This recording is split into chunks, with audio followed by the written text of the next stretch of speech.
Chapter 11. The church took on a new feeling for Teresa, knowing that she was there alone. She had locked the door behind her, but was still a little spooked. The church was a two-story building with a basement. Teresa made a mental note to stay away from the basement. She wandered into the sanctuary and found her favorite pew in the back. As she was about to begin praying, her cell phone went off. It was the one person she had been waiting to hear from. "Hello, stranger." "Hello, child. See what I did there? I knew you were going to start praying and figured I would add another charge to the vocal call line. Do you realize that your place of worship is a little intimidating when no one is around?" "I figured as much. I think you have forgotten, though, that not only can you worship anywhere you want, but also that you are never alone." "I have never forgotten, but I have the tendency to spook easily. Will Randall's family problems work themselves out?" "I can't tell you that. He will have to inform you of that himself. What I can tell you is that your sister is here with me and safe." "Oh, thank you. This is the news I have been hoping to hear." "She is very stubborn, but I can see that it runs in your family. She requested that I tell you she is fine and doesn't want you to fret another minute over her." "Not fretting will be hard to do. Grandpa and I are so lost right now. His brother keeps him active, but it's just not the same.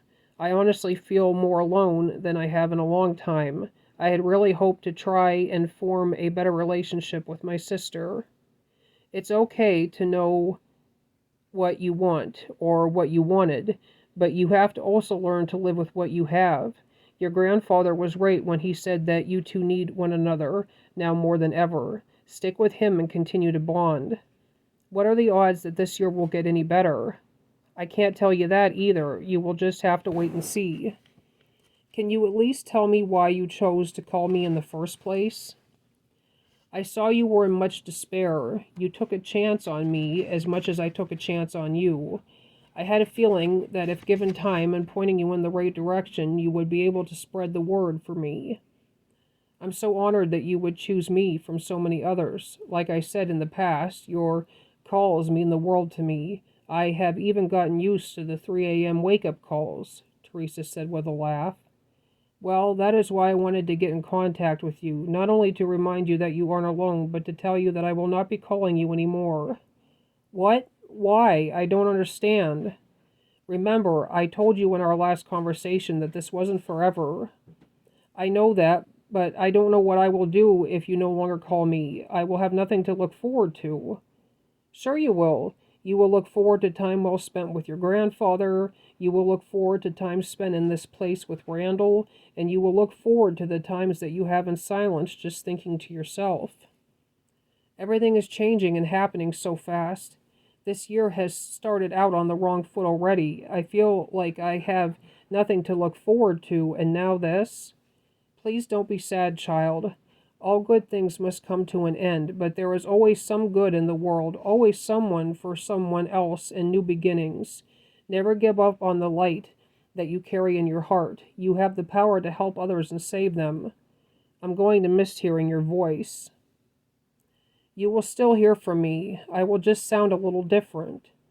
"Oh?" "Yes, listen to the birds chirping in the morning. Listen to the sound of the wind rustling the leaves. Hear me and children laughing, and so on and so forth. I am never too far, and I will never stop being there for you. Know that my promise to you, to love you, watch over you, and listen to you always stands. Perhaps I can start doing some work for the church. I could study to be a counselor, I could work with the children, or I could participate on Sunday mornings and make a difference in those ways." "Whatever you choose, child, make it count. Your family is watching over you too, and they want to see that you continue to shine in whatever it is you choose." "Will you find someone else to talk to like this?" "I may consider doing so. You are not the first person I have communicated with in this way. It has been an honor getting to pester you in the early morning hour," God said, chuckling. "I have always wondered about that too. Why 3 a.m.? Was there any particular reason for that time, or was that just how it worked out?" "I can be like you know. I like to be random at times, and as usual, I have a sense of humor." Well, I hope that you will choose to share that sense of humor with someone else. I also hope that if you do, they will appreciate the conversations as much as I have. I'm sure it will be something that I will find out soon enough. Now I must let you go. I have some other matters to tend to, and you have some praying to do. You really do have perfect timing. Always, child, always. If I didn't, your life and everyone else's would be completely different now. I love you, God. I love you too, child. Goodbye. Not goodbye, Teresa. This is an I will talk to you later. For your time, it feels like forever, but for me, it is seconds at a time. We will meet before you know it. Thank you for that. It keeps my hope radar up. God chuckled once more, and then the call was disconnected. Teresa prayed for quite a while and then wandered around the church a bit. Although she was quite intimidated in the beginning, she was now slowly starting to feel more like she belonged in this place. This was no longer just a building to her. The church started to take on more of a sacred feeling. She knew that God was with her always, no matter where she was, but after talking to him on the phone in his house, well, that was some pretty big stuff. She was going to wait for Randall's return, but decided to head on home. By 7 that evening, Teresa's phone rang. Randall called, and he wanted to let her know that everything was all right, but that he wouldn't be back to the church for quite a while. His wife had been injured in a car wreck and needed his full attention. He mentioned that his son would be stepping in for him and encouraged her to drop by the church and introduce herself. Although she was a bit nervous, Teresa promised that she would drop by the next day after work. She had to drop the keys off anyway. The next day was extra trying for Teresa. By mid-morning, her boss was already getting on her case. What did I tell you about bringing your religion to work? Sir, it's just a necklace. Teresa, it is a cross necklace, and I won't allow it out where others might see it. But, sir, it is a gift that my grandfather gave me for Christmas. You're fired, girl. I'm not going to stand here and argue with a pig-headed woman. Pig-headed woman, am I? Well, you have some nerve. You can't fire me, Mr. Walters, because I quit.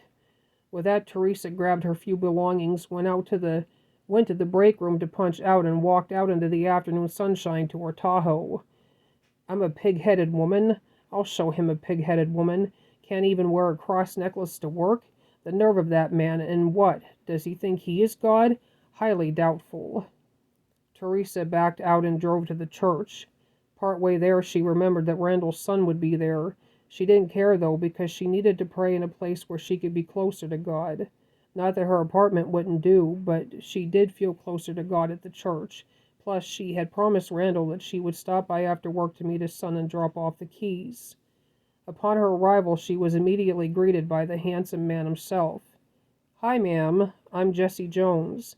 If you're looking for my father, he is home taking care of my mother for the time being. Hi, I'm Teresa Banner, and I'm sorry about what happened to your mom. Your father and I have been friends for quite a while, and when he called me last night, he insisted that I come by and introduce myself. Plus, I have to give you these. Teresa handed Jesse the church keys.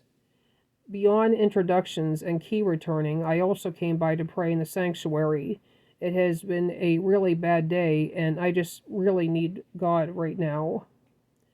Well, you are at the right place. My father has talked a great deal about you. I am sorry for all the losses you've suffered recently. I can't imagine losing both parents in the same year. I hope you don't mind me saying something. I have the tendency to talk too much. Dad gets after me about that a lot. He says that if I want to be a serious preacher one day, that I need to learn to choose my words wisely and to listen more. Oh, so you're going to be a preacher too? That's awesome.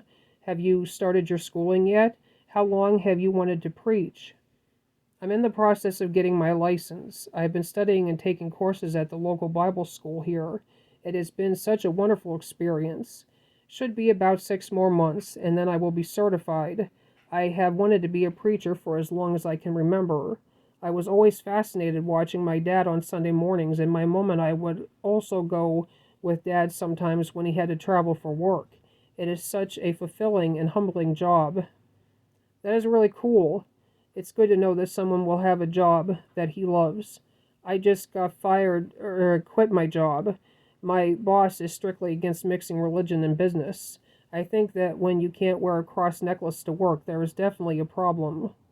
Well, I'm sorry that happened to you. Your boss is not a very nice guy to treat his workers that way. I feel that if you can wear really offensive stuff and it's okay, why is it such a bad thing to show your love for God? At least He will bring some good into your life if you let Him. Anyway, sorry for my ramblings. Dad has mentioned that he is looking for some help here. I try to do what I can in between my studies and the work I do at the local shelter. I live to give back and serve my Lord however I can. I may consider working for the church, but I know that pay, if any, wouldn't be much. Yeah, we can't afford to do much, but it would be something, and hey, if I hear of anything in the area, I will definitely let you know. I would greatly appreciate that. Well, I should go in and pray. It was nice meeting you. It was nice meeting you too. I hope to see you again soon, Jessie said with a grin. Teresa could feel herself blushing. She offered a quick, "I'm sure you will," and then she hurried on into the sanctuary. She not only needed to pray, but she also needed to tell God to tone the laughter down.